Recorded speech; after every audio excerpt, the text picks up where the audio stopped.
যে সমস্ত রোগী আসছেন ডাক্তার দেখান নাই, চোখ দেখায়, স্লিপ নিয়ে চোখ দেখায়। নড়াইলে শিক্ষাবিদ শরীফ আতিয়ার রহমান স্মৃতি পরিষদের উদ্যোগে অনুষ্ঠিত হয়েছে বিনামূল্যে চক্ষু চিকিৎসা ও লেন্স সংযোজন কর্মসূচি।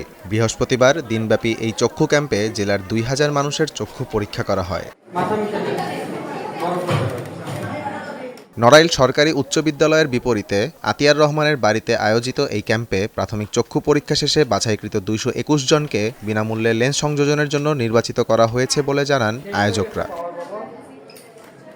চক্ষু ক্যাম্পে উপস্থিত ছিলেন জেলা বিএনপির সাধারণ সম্পাদক মনিরুল ইসলাম, জেলা জামাতে ইসলামীর কর্মপরিষদ সদস্য মাওলানা আলমগীর হোসাইন, শরীফ আতিয়ার রহমান স্মৃতি পরিষদের সভাপতি বীর মুক্তিযোদ্ধা এস.এ. মতিন। এছাড়া উপস্থিত ছিলেন শিক্ষাবিদ শরীফ আতিয়ার রহমানের বড় ছেলে সাতক্ষীরা মেডিকেল কলেজের সাবেক অধ্যক্ষ ডাক্তার শরীফ জাহাঙ্গীর আতিক প্রিন্স, ছোট ছেলে ডাক্তার শরীফ শামীম আতিক, খুলনা বিএনএসবি চক্ষু হাসপাতালের চিকিৎসকবৃন্দ এবং Bangladesh red crescent society Narail ইউনিটের সাবেক সাধারণ সম্পাদক কাজী ইসমাইল হোসেন লিটন সহ অন্যান্য গণ্যমান্য ব্যক্তিরা।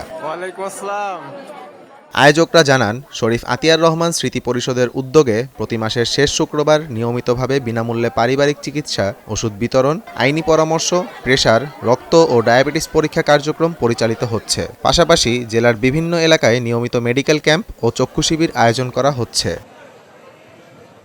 তারা আরও জানান, এরই ধারাবাহিকতায় গত বছরের 18 আগস্ট প্রথমবারের মতো চক্ষু চিকিৎসা কার্যক্রম পরিচালিত হয়। বৃহস্পতিবার দ্বিতীয়বারের মতো বিনামূল্যে 2000 রোগীর চক্ষু চিকিৎসা অনুষ্ঠিত হলো।